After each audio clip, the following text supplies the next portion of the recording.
Block ସ୍ତରୀୟ ବିଜ୍ଞାନ ମେଳା ଉଦ୍ଘାଟିତ 181 ପ୍ରକଳ୍ପ ପ୍ରଦର୍ଶିତ।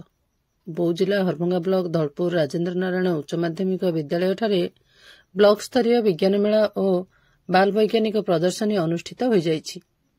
ହରଭଙ୍ଗା ଗୋଷ୍ଠୀ ଶିକ୍ଷା ଅଧିକାରୀ ହାଡ଼ିବନ୍ଧୁ ବେହେରାଙ୍କ ଅଧ୍ୟକ୍ଷତାରେ ଅନୁଷ୍ଠିତ ଉଦ୍ଘାଟନ ଉତ୍ସବରେ ମୁଖ୍ୟ ଅତିଥି ଭାବରେ ଟେମିଲାଲ ଦୁବେ ଜିଲ୍ଲା ଶିକ୍ଷା ଅଧିକାରୀ ବୌଦ୍ଧ, ସମ୍ମାନିତ ଅତିଥି ଭାବରେ ବିଜୟ କୁମାର ପ୍ରଧାନ ଗୋଷ୍ଠୀ ଉନ୍ନୟନ ଅଧିକାରୀ ହରଭଙ୍ଗା, ଲବ କୁମାର ପ୍ରଧାନ ଅବସରପ୍ରାପ୍ତ ଶିକ୍ଷା ପ୍ରଶାସକ, କୈଳାସ ପ୍ରଧାନ ଅବସରପ୍ରାପ୍ତ ପ୍ରଧାନ ଶିକ୍ଷକ, ବାବୁଲାଲ ଭୋକ୍ତା ଭାରପ୍ରାପ୍ତ ଅଧ୍ୟକ୍ଷ ରାଜେନ୍ଦ୍ର ନାରାୟଣ ଉଚ୍ଚ ମାଧ୍ୟମିକ ବିଦ୍ୟାଳୟ ଧଳପୁର, ଜୟନ୍ତ କୁମାର ପ୍ରଧାନ ଜିଲ୍ଲା ବିଜ୍ଞାନ ନିରୀକ୍ଷକ ବୌଦ୍ଧ ଓ ବିଚାରକ ଭାବରେ ବୀରେନ୍ଦ୍ର କୁମାର ପ୍ରଧାନ, ପ୍ରଶାନ୍ତ କୁମାର ପ୍ରଧାନ ଏବଂ ପ୍ରବୀଣ କୁମାର ପ୍ରଧାନ ପ୍ରମୁଖ ଯୋଗ ଦେଇଥିଲେ।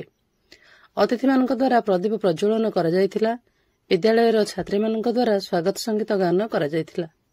ମୁଖ୍ୟ ଅତିଥି ଫିତା କାଟି ଆନୁଷ୍ଠାନିକ ଭାବେ ଏହି ବିଜ୍ଞାନ ମେଳାରୁ ଉଦ୍ଘାଟନ କରିଥିଲେ।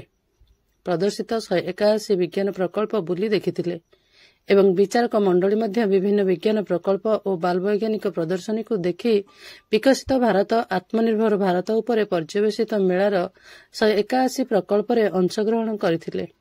ଉଦ୍ଘାଟନୀ ଉତ୍ସବରେ ଜୟନ୍ତ ପ୍ରଧାନ ଜିଲ୍ଲା ବିଜ୍ଞାନ ନିରୀକ୍ଷକ ଧନ୍ୟବାଦ ଜଣାଇଥିଲେ। ମୁଖ୍ୟ ଅତିଥି ଓ ଅନ୍ୟ ଅତିଥିମାନେ ବିଭିନ୍ନ ବିଜ୍ଞାନ ପ୍ରକଳ୍ପମାନ ବୁଲି ଦେଖିଥିଲେ। ଶିକ୍ଷକ ନବକୁମାର ଦୀପ ମଞ୍ଚ ପରିଚାଳନା କରିଥିଲେ।